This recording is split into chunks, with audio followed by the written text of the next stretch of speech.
இந்த பாரதி என்ன பெரிய மனுஷன் சார், மார்க்கு மெரிட்டு எல்லாத்தையும் விட்டுட்டு இப்போ சிபாரிசுக்கு போயிட்டாரு. ஐயா என்ன சார் இது? பையன் பிராமின் பையனாக போயிட்டான்.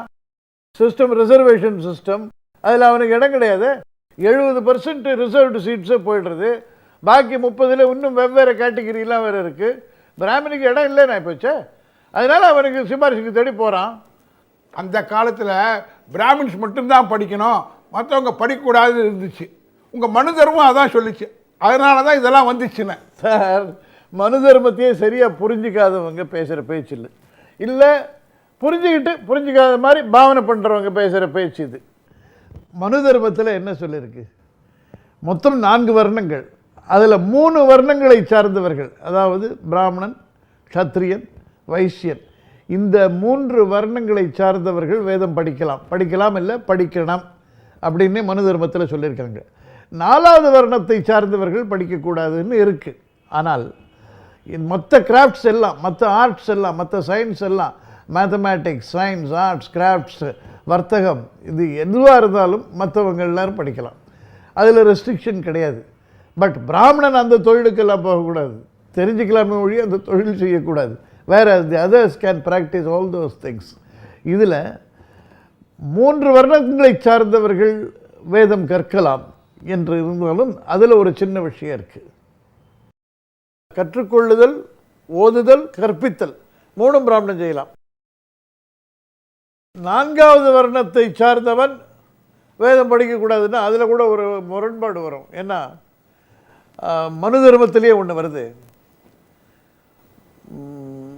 குரு, சரியான குருவெல்லாம் கிடைக்கல.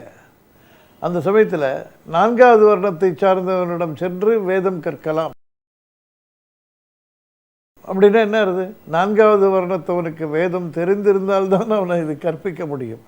ஸோ அதுக்கும் அதிகாரம் இருக்குது. அது மட்டும் இல்லை, அப்படி வேதம் கற்கிற சமயத்தில் அந்த பிராமணன், அந்த பிரம்மச்சாரி, அந்த 4வது வர்ணத்தை சார்ந்த குருவுக்கு சகல மரியாதைகளையும் செய்ய வேண்டும், பணிவிடை செய்ய வேண்டும், அவருக்கு கீழ்ப்படிந்து வேதம் கற்க வேண்டும். அதனால் நீங்கள் சொல்கிற மாதிரி இது அவனுக்கு புரோஹிபிட்டட்ன்ற மாதிரி போட்டு அமைக்கிறாங்கன்ற மாதிரிலாம் இல்லை. இந்த வேதம் கற்றுக்கிறதுன்றதுக்கு எவ்வளவு கடுமையான நிபந்தனை இருந்தது. பிராமின் அடுத்த நாளைக்காக எதையும் சேர்த்து வச்சுக்கூடாது. அவன் தான் பிராமணன். நாளைக்காக சேர்த்து வச்சுக்கிறவன் பிராமணன் இல்லை. இன்றைக்கி ஜீவனம் தான் அவனுக்கு. அவன் நெற்களஞ்சத்தில் உதிர்ந்திருக்கிற நெல்லை தான் எடுத்துக்கணும், அதை தான் எடுத்து சாப்பிட்ணும், அரிசி இல்லைன்னா பிக்ஷை எடுக்கலாம். இப்படி வாழற வாழ்க்கை, டிசிப்ளின்டு வாழ்க்கையை பிராமனுக்கு விதிச்சு அவன் உண்மையை தவிர எதையும் பேசக்கூடாது. சகல ஜீவராசிகளையும் அவன் பாதுகாக்கணும். அவனுக்கு வேதம் ஓதுறது, வேதம் கற்பிக்கிறது, இதுதான். அது கூட அவன் பணத்தை எதிர்பார்க்கக்கூடாது.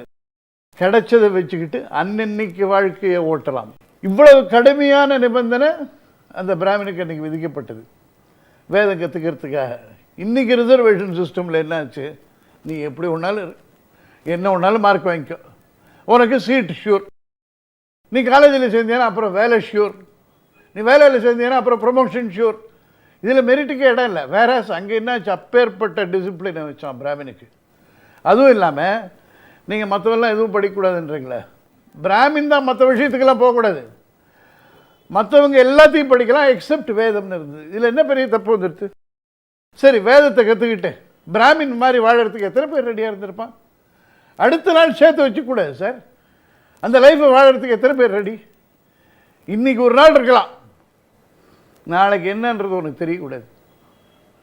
இது நாளைக்காக வாங்கி வச்சுருக்கேன், இது என் குழந்தை குட்டிக்காக பண்ணி வச்சுருக்கேன், இந்த சொத்தை என் பேத்திக்காக சேர்த்து வச்சுருக்கேன், பேரனுக்காக சேர்த்து வச்சுருக்கேன், இதெல்லாம் பிராமணுக்கு கிடையாது. அப்படி இருக்கிறவன் பிராமணன் இல்லை. அதுதான் மனு தர்மம். அப்படி இருக்கும்போது அதை குத்தம் சொல்லி இன்றைக்கி பிராமணன்லாம் நீ அன்றைக்கி என்ன அமைக்கிறேன், அதனால் ஒன்றை இன்றைக்கி நான் அமைக்கிறேன் அப்படின்றது என்ன நியாயம்? நல்லா பேசுகிறீங்க சார். எது இருக்கோ இல்லையோ பேச்சு இருக்குது.